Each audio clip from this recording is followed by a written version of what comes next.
Alrighty. Week 2 of the multi-platform live stream. Looks like everything's healthy and ready to go. Welcome, welcome. My name is Samuel Ronan. I am running for Congress in Ohio's 1st Congressional District.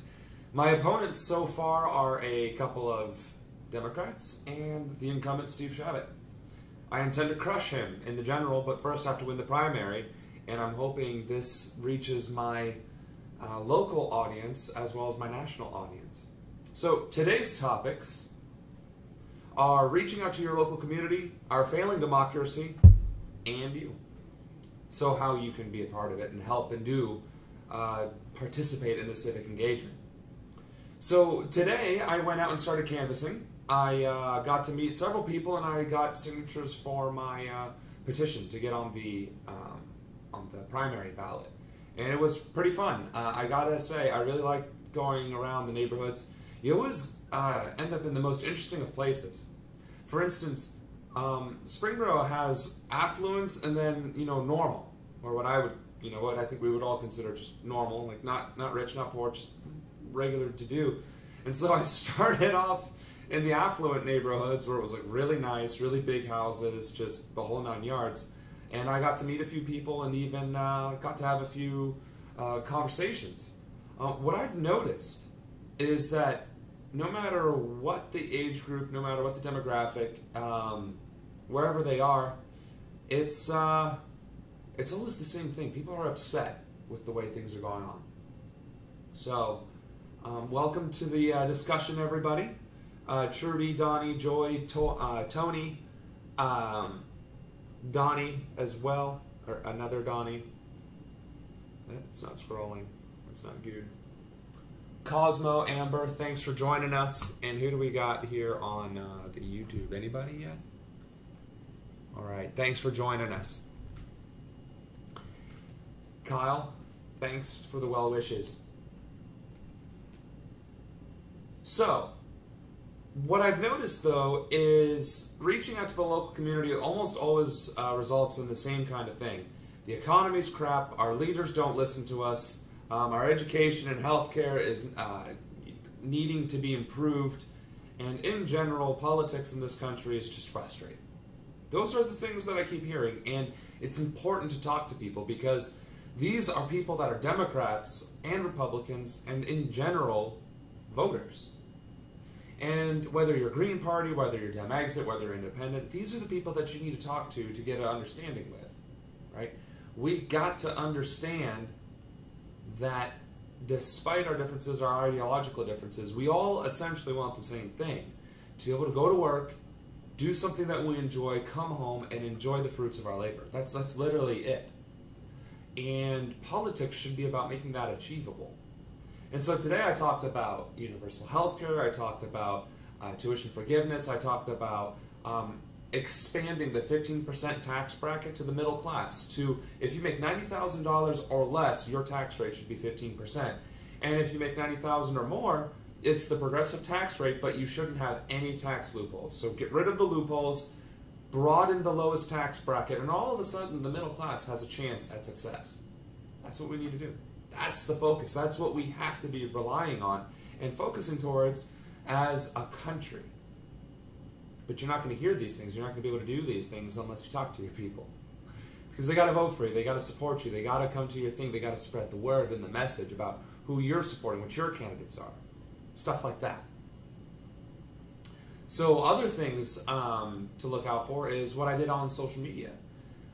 You have to be engaging and you have to be willing to have the conversation. The post I put on there was, tell me about your views. I don't care if you're a Republican, I don't care if you're a Trump supporter, Tea Party, whatever. I don't care if you're a Green Party, Libertarian, or staunch Socialist Democrat, Bernie Socialist. Doesn't matter. We can't live on our own echo chamber. And that's what reaching out your community is. It's what you have to do. I almost wanted to take this live stream and while I was going door to door, just have people, talk and tell me what they want to do. But it would have just been me, and it would have been, really awkward doing the whole selfie type deal. But that's what we got to do. That is essentially what we got to do, and it's working. If you talk to anybody across the country who goes out there and canvasses and does the networking and organizing. That's what works. That's how we get things done, is talking to people and getting their feedback and having them figure out what it is they want to do. So, with that being said, I think that pretty much, well, I don't want to say that that sums up reaching out to your community, but it is important. And that has to be the focus. And that's what, a lot of grassroots organizations are doing. Just Democrats, brand new Congress, Our Revolution, Our Voice. That's what they're doing. And once the app is live, which should be in the next couple of days, you'll be able to do that from your homes. You'll be able to literally on a weekend, couple hours, few minutes, go door to door. Just go to your neighbors and be like, hey, is it right if we just ask you what your opinions are? All we really need is your email or your name. You can even just put your first name. It doesn't really matter, right? Jill stands for this, this, and this. And we don't care if it's progressive or not. That's not what's important. We need to know where the people stand so we can reach them, so we can educate them, and so we know exactly the kind of campaign to merit, right? What if, despite ideological differences, the primary concern is healthcare? Whether you're for or against universal, that is your concern, is healthcare and education, right? Now we know that is our agenda. That's our campaign. That's our initiative. That's what we need to do with our flyers and our community efforts. We need to have a healthcare forum, an education forum.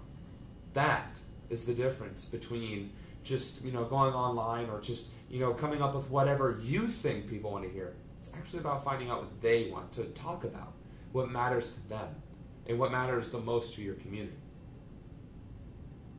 So with that being said, our failing democracy, right? It's depressing to say, but our democracy really is failing. Too few people participate, not enough people are worth voting for, and those who do run are either corrupt or don't have the resources to succeed. And even when they do try and run, and they do gather a little bit of support, it's not nearly enough to get out there and get the kind of coverage and exposure that they need, right? You take Jessica Butler, for instance. She's running in Iowa as a Democrat and, for city council. Nobody really knows who she is other than the people that she works with. How can she get out there? How can she overcome the fundraising disparity? Take Jabari Brisport. He's running as a Green Party candidate in New York City, for crying out loud, right? What's he up against? He's up against a Democratic machine, right? Take Tim Canova. He's up against Debbie Wasserman Schultz. Take Stephen Jaffe. He's up against Nancy Pelosi, who herself is worth millions of dollars, and who's been in office and power for decades. These are the things we must face, right? Now, I'm no different. I'm running against an incumbent, Steve Shabbat, who's a Republican, in a gerrymandered district in Ohio, where Democrats really don't have much of a presence. And I'm going to be facing some Democrats in a primary. There's no even indication that there'll be covered debates or anything like that. For all intents and purposes, it's just a free-for-all. That's what we have to deal with in Ohio, in California, Florida, Iowa, New York, and everywhere else in the country. So what can we do? What can we do to get people out to vote? What can we do to get people interested in their civic duty? Well, I think the app is one way. I think these organizations are another way. And I think it's really just figuring out who to vote for, who we want to support. So how do we overcome it, right? So what's the big issue? Well, the campaigns can be rigged. That's a fact. And we are finding out more and more that the ballot machines, the counting machines, they are hackable and programmable. Specifically to the point where it'll be a barely victory with 51% to 49%, and the only way to notice it is if you're looking in the source code. So there's different options: mail-in ballots, open source, blockchain voting, things like that. Yet, is that enough to get people on board? And where's the resources? Right? If we do pure mail-in ballots, then we're going to need more people to count them, more people to manage them, and more people to monitor them, which opens the door for corruption, which opens the door for a different number of things that could possibly happen. So, and then there's the second thing, right? Okay, so let's say we can overcome the ballot thing, or we just flood it because a lot of people are voting and enough people are paying attention to where you're just not gonna be able to, overwhelm the program, so to speak. Okay, the second thing is getting that exposure out there.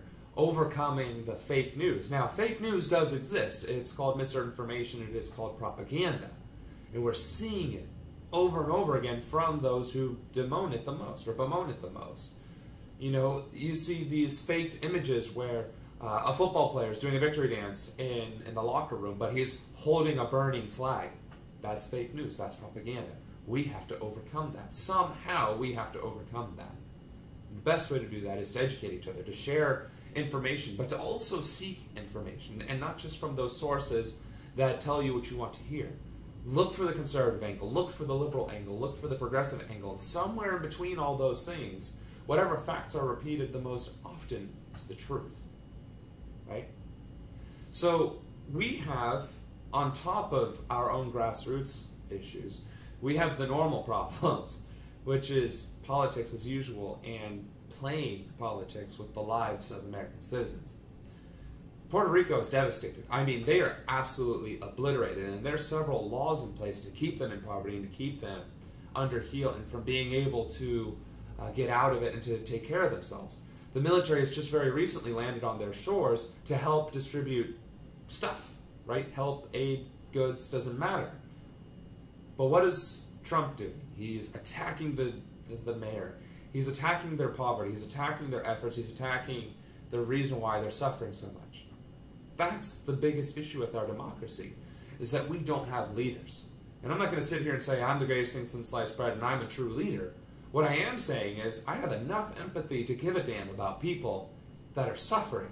And if I were the commander-in-chief, the first thing I would have done is utilize the full width and breadth of the military. The $700 billion that we're spending on the military budget, you would think we would put to use for something like this, something extraordinary, like a natural disaster, on an island where air support is necessary. If we're not going to do anything else, I mean, that's what our air support should be used for, is to render aid to our own countrymen. So, I really don't know where else we can go on that topic other than involvement, taking part. Don't burn yourself out. Even in my own campaign, even in my own organization, you know, the people that work there, they have to take a break from time to time. Just mental de-stressing. That's what's important. To dedicate yourself to your passion, but to not let it overwhelm you and consume you. Because consuming you is just as bad as doing nothing. Because if you're just mentally broken, then how can you move forward? So, I think I'm burning through these topics far too well. Not good. Got to work on that. I got to work on being a politician and speaking for long periods of time. And I think I covered in the you part. Mike Murray, can you tell me what USVI stands for? Because that's not ringing a bell right off the top of my head. Let's see. And, yeah, I mean, honestly, I really do prefer these things to be town halls and to really hear from you guys. You know, well, what is it you guys, what's on your mind? You know, shout it out in the comments section, because, you know, I can sit here and prather on about all of my talking points in my elevator speech, but I really want to show that politics can be interactive, that we don't have to make it about my way or the highway or just listening to me talk for an hour. This can be a very back and forth conversation. Oh, Mike, you asked the very... first of all, the list that I'm using to gather signatures are from what's called it's a stratification where they are die-hard Democrats, right? And to get on the ballot, you need Democrats to sign your ballot so you can get on the primary petition, right? Well, of the people that actually did answer the door, I would say about roughly a third or a quarter just ignored me. They're like, yeah, I don't have time for this, I don't feel like it. Not my thing. And I'm thinking to myself, this is exactly why we're losing. We're not helping and supporting one another. I mean, in general, like, never mind party politics, just people in general are not supporting each other. Oh, well, that's great, but I want nothing to do with it. It's like, I want everything to change and I want it to happen, but it's just not going to. Thank you, Armando. The U.S. Virgin Islands. I'm actually not aware what's going on right now. Is there something happening that I've missed? I apologize if there is. Are they also devastated by Hurricane Maria? I'm not entirely sure where they are right off the top of my head. And actually, Mike, I just got done canvassing about an hour and a half ago. I was going around the neighborhood. Now, maybe Sunday isn't the best day to go canvassing, which is fine. I think Saturdays are probably better for it, but I got caught up with a bunch of other things. I will say, though, it is a fun experience. It is you get to meet people. I think it's lame just having to reach out to Democrats. I'd rather just knock on 50 doors and get 50 signatures, but that's not how it works. So once I get those 50 signatures, then it's knocking on the doors and saying, hello, world. But I did. Did I leave that in the car? Oh, I did. But I got to hand out these fancy Ronan for Congress business cards, which I think is kind of cool. Right? They got the little future for all in the back there, you know. And they got the really nice shiny border. I felt really good about handing that out. I felt really official. I felt like this was finally coming to a head and it was doing something meaningful. And people had something to remember me by rather than just a knock in a week, right? Okay, so the Virgin Islands are also devastated by the hurricanes. Which actually, you know what? That does bring up a very valid point. This whole climate change denial thing. At this point, if you still deny climate change is a thing, I mean, I guess maybe the argument whether or not it's man-made or man-influenced, I guess that's still open to debate somehow. But the reality, the science that climate change is a real fact, that it's actually happening and that it's impacting our country and our world. 4 Category 5 hurricanes back to back to back. Earthquakes all over the place, and, you know, the west aflame. That is undeniable climate change, folks. I mean, not to mention the fact that our hurricanes used to be this small on the map, and now they're the size of friggin' Montana or Texas, and just engulfing landmass at a time. It's ridiculous. And we don't have any plans in place because it is such a massive devastation. You can't evacuate an entire state in a week. You just can't do it. Where would you put everybody? Especially when a lot of the states that would have to be evacuated are far more populous than the states that they'd be fleeing to. You'd have to create empty cities in Arkansas and Alabama and, let's see, Kansas, Oklahoma, let's see, just more Midwestern and central states, so that when hurricanes hit Florida and Texas, people can get out of Dodge. You know what I'm saying? And they would have to stay uninhabited the entire time, but also maintained. It would be a ludicrous resource and undertaking to do that. So what we need to do is have better battening down plans, right? Better evacuation plans, better survival plans for those hurricanes. We need to make our buildings quote-unquote hurricane-proof. I was in Okinawa, Japan for 2 years, folks. Trust me, those buildings are solid. They ain't going nowhere. But because we like to build our stuff cheaply and out of wood, it gets blown away no problem. But if we build it out of concrete and stone and actual resources that aren't going to just blow over with like a little puff of wind, we can sustain this kind of damage. Now, flooding, of course, still becomes a problem. But that is another issue. That's where we do the damming, the tributaries, the water walls. Don't know all the terminology, but I do know there are definite man-made solutions to those particular problems. You know, you probably bring up a good point in chemo, is that there's big money in rebuilding. See, that's the problem. There's too much profiteering on suffering in this country, whether it's healthcare, whether it's education, whether it's a lack of jobs, whether it is rebuilding devastation. The insurance companies in this country refuse to do their part. Like, I get it. Hurricane insurance, oh, who's going to buy that? It's like, well, I don't want to pay out hurricane insurance when the entire state's hit. Of course you're not going to be offered hurricane insurance in Florida. But that is the problem. You should be offering hurricane relief. And if not insurance companies, then the country should. The country has trillions of dollars at its disposal. And it gives 1.5 away to corporations with corporate subsidies. And then, there's the money that's sitting offshores, there's the tax evasion, blah, blah, blah. We have money in places that we can't even just dream of that could be put towards rebuilding, that should just be allocated as a fund site whenever we need. The thing about money in our country, and I'm not going to get into the MMT argument, is if you look at the federal budget, it doesn't correlate to the total sum that we actually spend as a country. Where's the 1.5 trillion in corporate subsidies? Where's the F-22? Where's the F-35 budget? Right? Where's all these other costs going?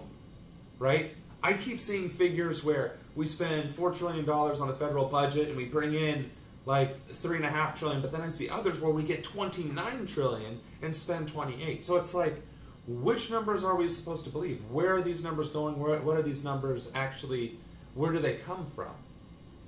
The problem is our federal budget is more or less a political talking point, right? Because apparently we found $80 billion to scrape together to add to the $620 billion that was requested, right? So we went from $620 to $700 billion. You know what $80 billion could have done for Florida, Texas, and Puerto Rico? Rebuilt the damn thing. That's the point.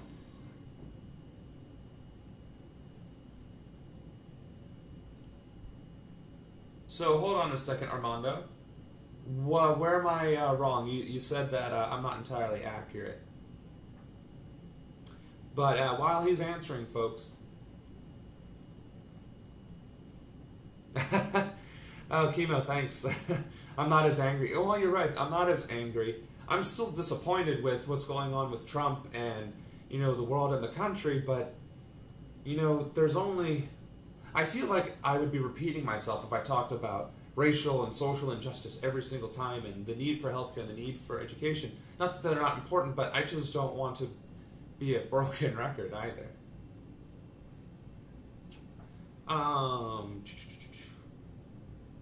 That's true, the sustainability and infrastructure, right?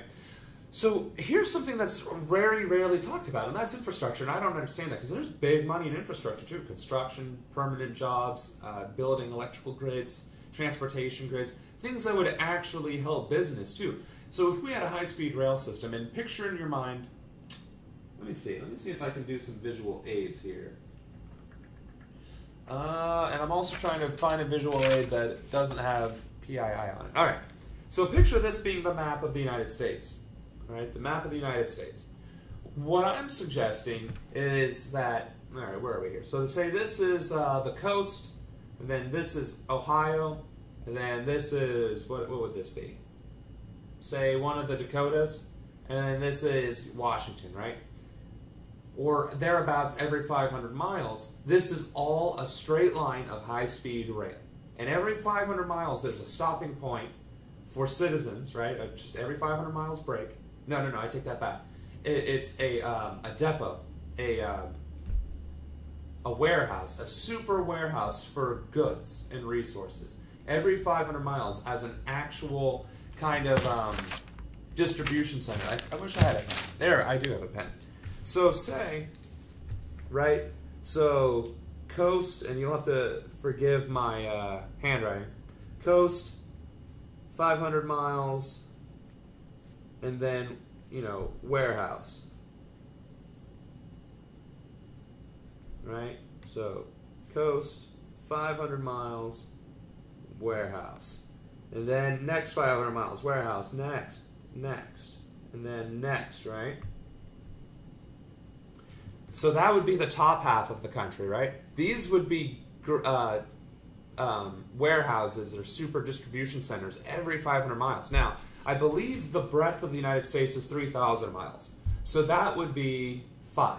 1, 2, 3, 4, 5. I think I drew 6. Actually, no, I didn't. Yeah, boom, go me. So there would be 5 distribution centers, right? And then I think from north to south, it's about half that. I think it's about 1,000 miles, 1,200, 1,500 miles, depending where you're at, right? So from there, you would also be able to do either the 500 miles or maybe 400 or 300, just so you have, the north, the center, and the south. So we would want 3. So we would split it up into thirds, whatever that might be. And then you'd have that very same grid across the United States. Right? And now picture, right, so these increments are 500, and say these increments are, we'll also say they're 500. Yeah. And so this is the rest of the United States, right? Boom. Blah, blah, blah. Blah, blah, blah. All right? So this is my really poorly drawn map of the United States. So, what you got, and I think this is, nope, the reverse. I think this right here is Florida, right? So you got the north, the center, and the south, and then that's Florida, right? So maybe you would draw another distribution center to hit to the wings, right? The different wings. What this does is 500 miles is what you can reasonably drive in an 8-hour period. Now, because those are distribution centers of massive goods, you have this radius of approximately 500 miles where that overlaps. Although my drawing isn't to scale or accurate. But you get the idea. From those distribution centers, you wouldn't need trucking, right? You would not need trucking to go from Vermont to California. You could load it up on a high-speed rail, something like a train, a normal train, that can go up to 300, 400, 500 miles per hour, right? That can make a trip from coast to coast in a day, right? If it's 3,000 miles across, and even if they can only go at 300 miles per hour, you can go from one end of the country to the other in 10 hours flat. Now, we know trains can transport hundreds of thousands of tons of goods. Now, I don't know if I'm getting ahead of myself, but I even think millions of tons is possible. Again, I don't know if I'm getting ahead of myself. I'm willing to admit if I'm wrong on how much a train can truly transport. But could you imagine 100,000 tons of goods? 100,000 tons. That is... Like if this count, actually let's do the math because I love math. And you know what, I'm going to use an Excel spreadsheet because I love Excel spreadsheets even more. So my couch I think weighs, what? 60, 80 pounds? 80 pounds, right? So we got 80 pounds divided by 100,000 tons. Well, 100,000 times 2,000, I'm using the Excel guys, so just bear with me a second here, is, I need to make the numbers grid. Hold on a second. Hold on. I know I'm losing people because it's math. People don't like math. It's okay though. 200 million. 200 million pounds worth of goods. Right? That would be... nope, did it backwards. 2.5 million couches? Oh, that does seem a bit much.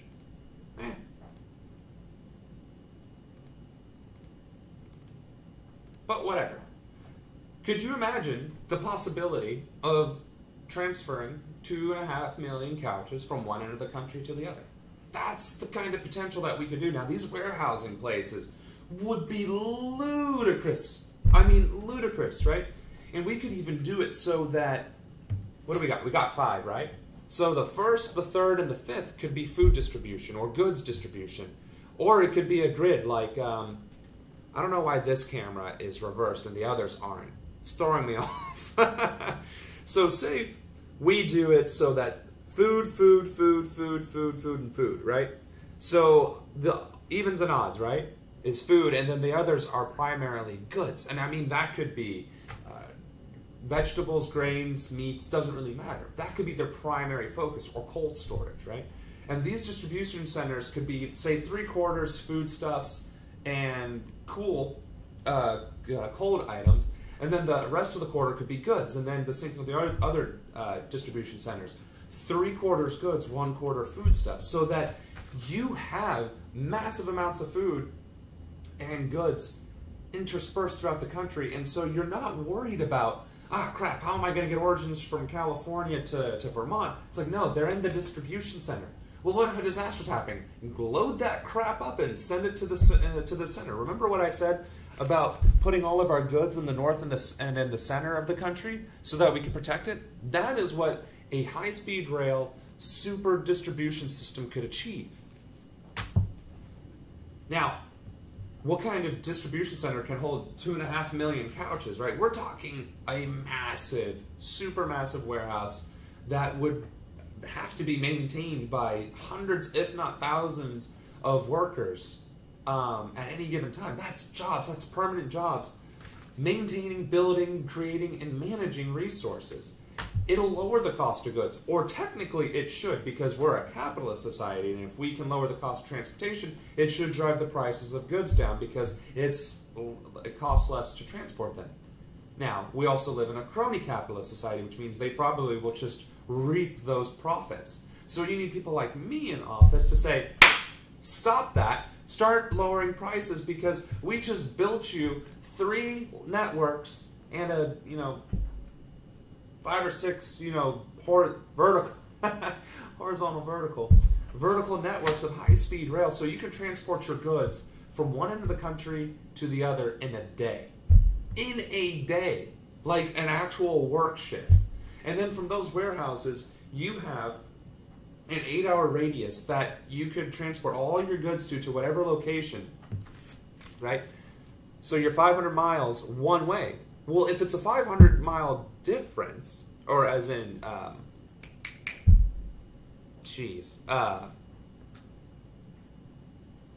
block. Jeez, that's not the word, but every 500 miles, right, is when you have a new distribution center. That would mean the halfway point is 250, which means that's 4 hours worth of travel. That means your truckers, no trucker ever in this country would ever again have to drive more than an 8-hour shift. You could be home. You could still be a trucker, which is still necessary because you can't drive the high-speed rail into, Walmart, dump it out and move back on. You still need a truck. And boom, you get it going. Ginger. Actually, that would allow for small farmers to be more competitive again because they're able to produce their stock and get it all across the country. So, say you're, growing corn, and you're a small mom and pop shop, farm, you're growing corn, and then you're sending it to California. But you don't have to sell it locally. You could, of course. And, you could let the conglomerates go and use the rail system. It really doesn't matter. It opens the doors, though, for these smaller businesses to actually move their goods across the country. It would allow businesses to expand at a faster rate because now they can lower their cost of goods, transportation, and export. And that's the point of all this. Now, parallel to this high-speed rail system for industry, right? I get, 15 nodes? Travel. Hello, guys. Mass transit. If we could do a mass transit system to where I could go from Ohio to wherever I wanted in under a day, that would ease the burden off of airlines, right? Because airlines, they have a huge burden. They're fast, they're doable, but they're small, they cost a lot, and then you have to go through all this crap. Whereas as a train, you get in, you sit, you do the thing, you get out, you move on to the next one. There's a very, it's a simpler transaction of interaction. So if we invested in a high-speed rail system, that wouldn't necessarily kill the flying industry because flying should always be faster than land travel. But then again, high-speed rail is capable of approaching the sound barrier, whereas, aircraft, I think, top out at 500 miles per hour or 600 miles per hour if they're going transcontinental or, longer distances. So unless our high-speed rail approaches those speeds, aircraft and airlines still have a much broader use. Or they transition to, far and away overseas travel, which is also fine. We can use domestic travel to travel within the United States, and then we can use air travel to travel outside of the United States. Still a perfectly viable option. And since they would actually have a competition, an actual competitive source, it would have to drive their prices down so they could compete with the lower cost of rail.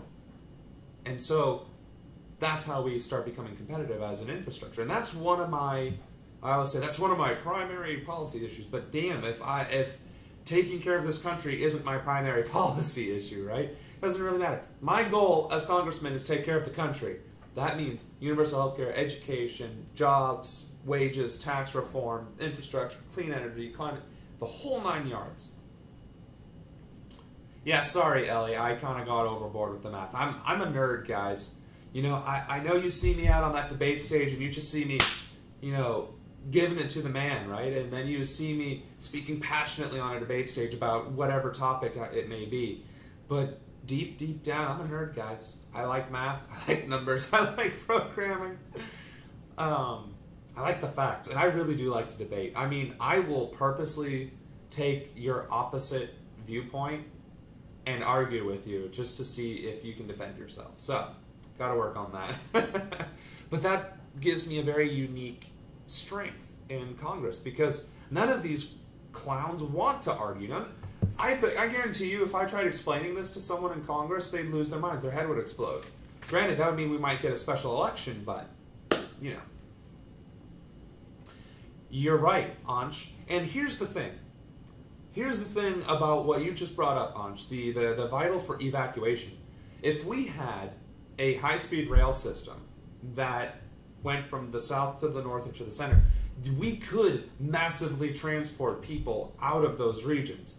Now, that does bring in the issue of how do you protect the railways, especially maglev, high-speed railways, from natural disaster? Well, here's the problem, folks. The day humanity develops technology that defeats Mother Nature is the day we should be traversing the stars and colonizing other planets. We're not there yet. So for now, it's just, we probably have to rebuild. But before these storms hit, we can do a massive evacuation, again, set up the centers, you know, allocate those funds and resources with our evacuation plans, utilize the barracks and billeting on military installations first, and then local, like, hotels or whatever.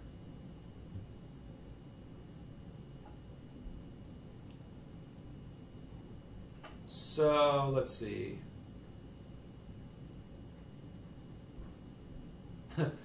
Armando, my district first, and I argue for the sake to argue. That's not entirely true. I've been told I like to argue for the sake of arguing. I guess I'm arguing with you right now. But, yes, the district first. And so I'll talk a little bit about how all of what I just talked about would benefit Ohio.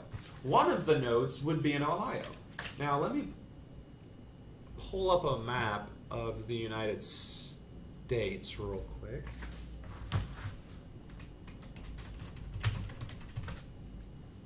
I think I can't type to save my life, so. Because I am pretty sure that in the 500, so say we started the railway in New York, right? Say New York City, just for the sake of argument.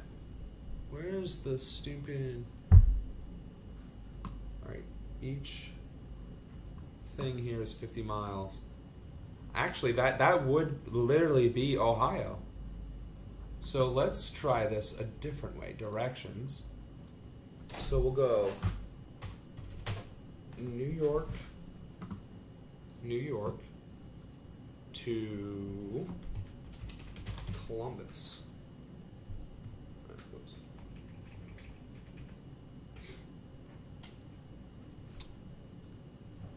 And we're going to calculate the miles. 533 miles, folks. 533 miles. Hot damn. Am I good or am I good? And with an airplane, it just... Anyway, so actually, going back to the numbers a little bit, right?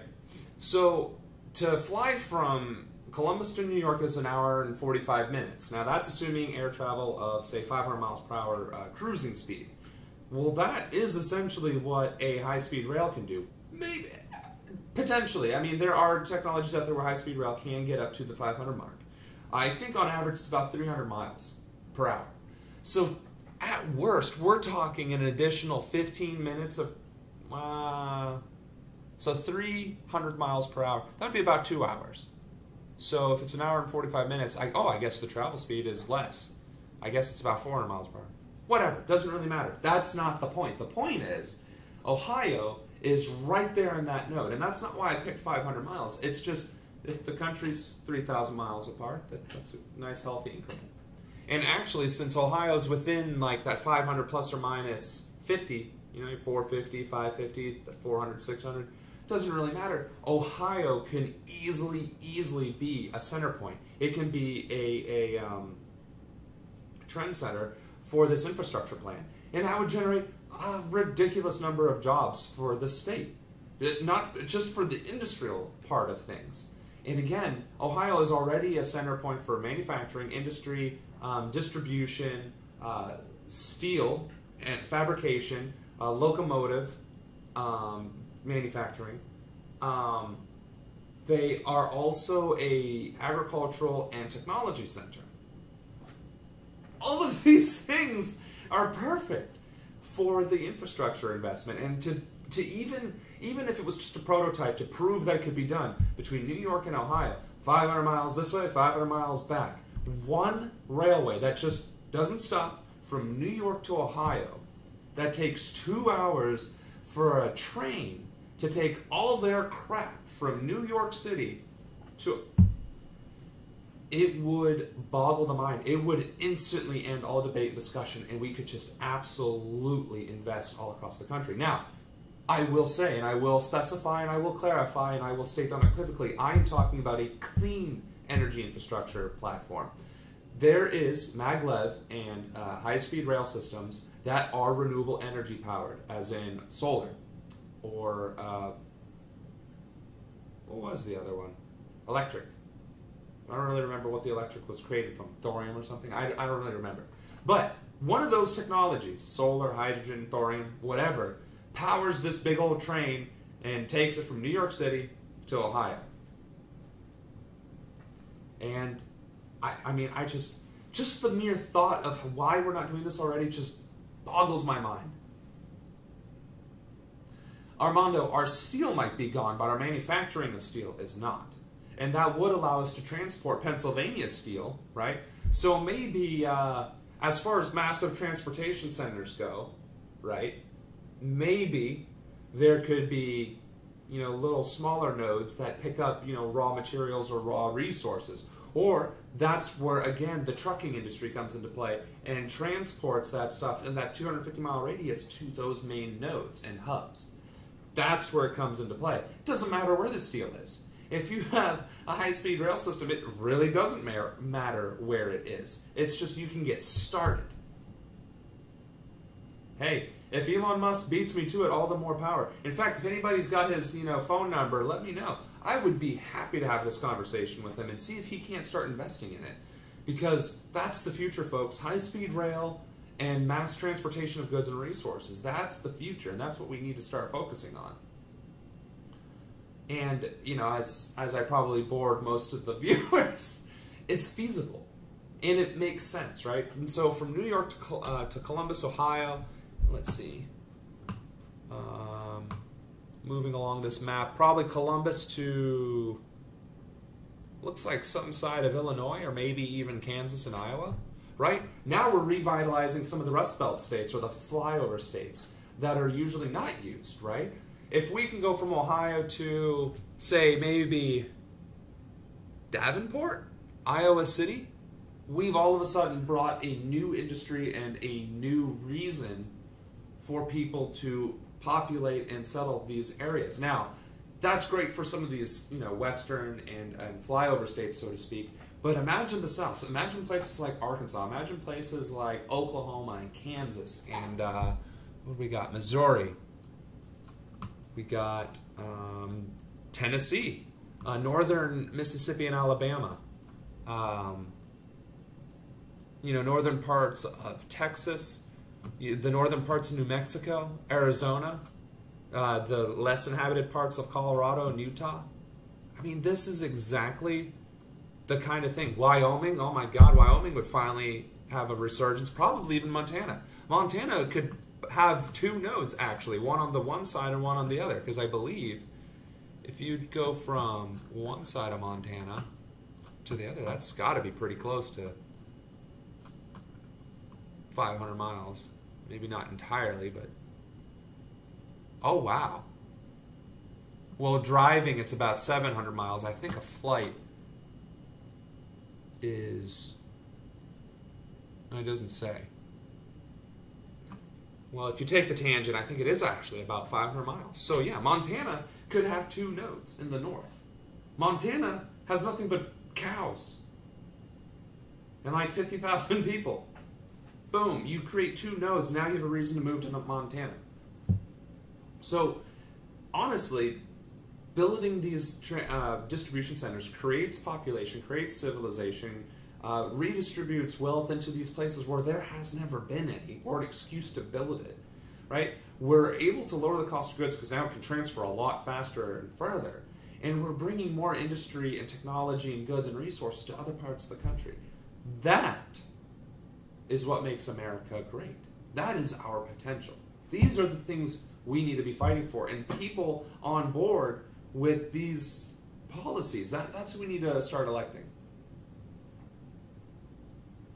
So, I think I finally found my tangent to go off on.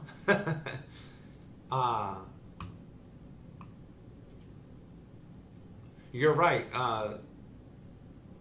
The ferret. Fracking is a problem in Ohio, and they're trying to frack the Ohio River, which is a huge main waterway for most of, I think, like, what, 13 states, if not more? That's absolutely something that we cannot abide, and I've been a part of the activist, protest, and in general policy efforts to prevent that from happening. And I'm very proud to say that we have been successful, at the very least, of stymieing it and preventing it from happening right away. So it's a matter of succeeding, right? It's a matter of getting people elected that will prevent that from happening at all. Especially since we don't need to. If we put water turbines in the Ohio River instead, if it like sunk them down to the bottom, we could power far more than we could from fracking. That's the thing. These clean energy technologies are a stiff competition that would put these natural gas and fossil fuel industries way out of business. And it's not even that they'd be out of business, they just refuse to transition. What I don't understand is why these oil companies and gas companies simply don't invest in solar, wind, water turbine, and alternative fuels. I just don't get where that, and maybe there isn't enough incentive, so fine.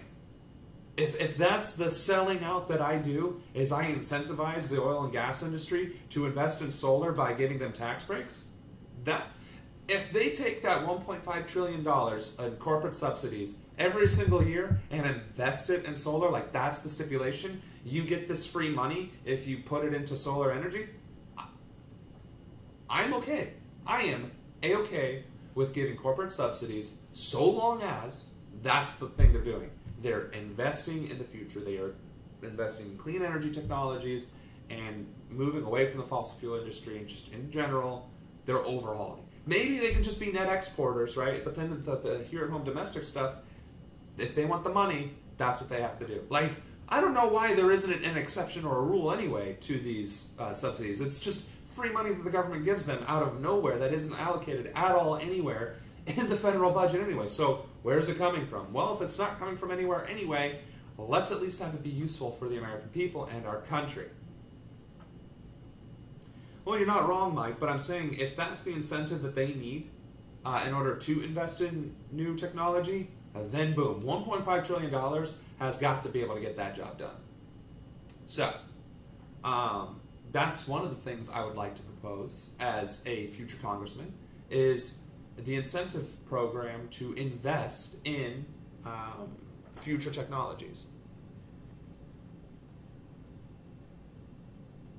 Yeah, okay, so the Northern Nexus corridor is already outbid by TransCanada, and it's not even in the ground yet. Well, you know what? We're America. We do what we want. Clearly, we do whatever the hell we want. So if we can get the country to actually devote resources to doing it for ourselves, then hey, it's our country, it's our land, it's our borders. We scream all the time, it's our country, our land, our borders. Well, let's do something with it. If we're going to develop it, let's develop it in a positive and constructive manner that benefits the whole, right? Developing doesn't mean taking out farmland and putting industry in. It means making the land as useful as possible. Meaning, if we're going to do crops and irrigation and agriculture, then let's make it not polluted. Let's not put oil and gas pipelines through it so that we can lose acres of food at any given time due to a spill. You know, what's the worst thing we're going to do? Put a train going parallel through the fields.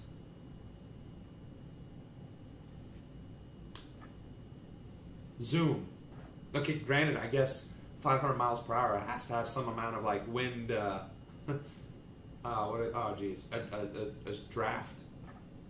So we put it a good mile away from them, so we don't ruin the crops. That's some quick and dirty math. If there's some physics nerds out there, you can correct it. Long story short, though, folks, infrastructure is just as much of the future of our country as universal health care, universal education, fighting for a fair and equal wage, and all of our other economic reforms. Infrastructure is what can tie it all together. And I say tie it all together because you're going to need educated and skilled laborers to build the damn thing and maintain it.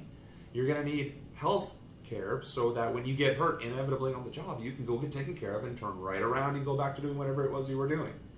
Right? What was the other thing I said? Infrastructure and economics. So it's going to create jobs.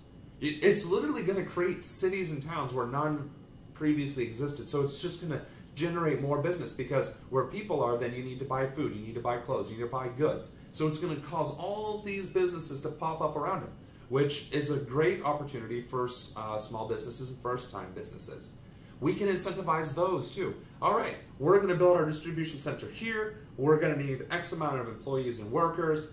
These are the housing. We're going to need this many construction workers, this, that, and the other.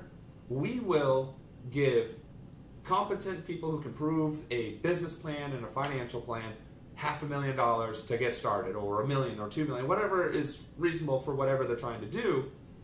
Boom.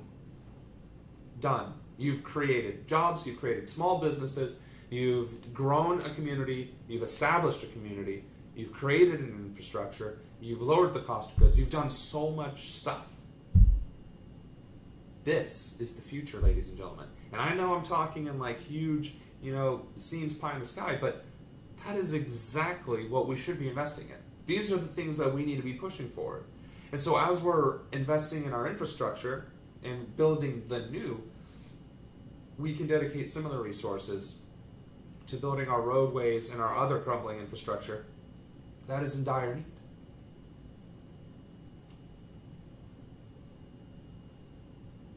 I'm not forgetting, Armando, you're right. You do need to build underground, underwater, plumbing, the whole 9 yards.